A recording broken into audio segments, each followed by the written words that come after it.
Lantai 3 kan masuk dia kamar budak ini. Oi mang, kate aguk nian kau nih.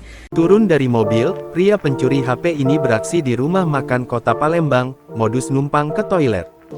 Viral di sosial media rekaman CCTV yang memperlihatkan aksi seorang pria yang membawa kabur handphone, HP, milik pegawai rumah makan di kota Palembang.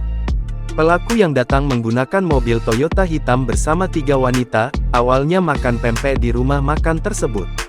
Kemudian pelaku berpura-pura numpang ke toilet namun ternyata dia malah menuju kamar pegawai perempuan dan melancarkan aksinya mengambil HP korban.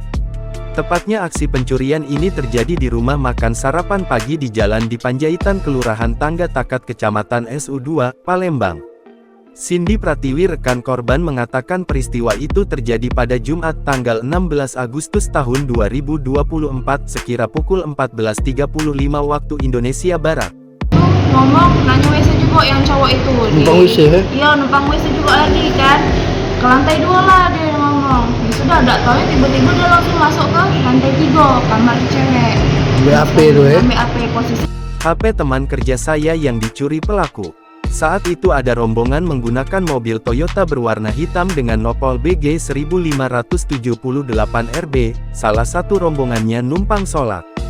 Sedangkan pelaku mengaku hendak ke kamar mandi, tetapi dari CCTV kita terlihat pelaku masuk kamar mencuri HP, ungkap Cindy, Senin, tanggal 19 Agustus tahun 2024.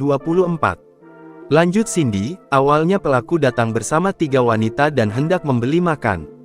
Kemudian, salah satu wanita yang datang bersama pelaku bertanya ke pegawai di mana letak kamar mandi dan bertanya di mana tempat menumpang sholat. Setelah temannya itu selesai, gantian pelaku yang bertanya di mana lokasi kamar mandi dan dia juga mengaku hendak menumpang sholat. Setelah ditunjukkan tempatnya, pelaku ternyata diam-diam malah naik ke lantai 3 dan masuk ke kamar pegawai perempuan untuk selanjutnya mencuri HP. Pelaku ternyata naik lagi ke lantai 3 dan masuk kamar pegawai perempuan. Kemudian pelaku mengambil HP korban dan memasukkannya ke celana bebernya. Cindy mengatakan, sudah melapor ke Polsek SU2, Palembang, korban atas nama Nia Sari. Sementara, Kapolsek SU2, Palembang Kompol Andri Noviansyah membenarkan adanya laporan korban.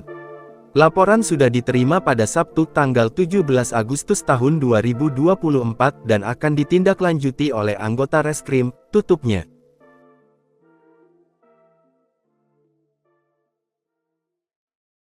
Download Tribun X sekarang, menghadirkan lokal menjadi Indonesia.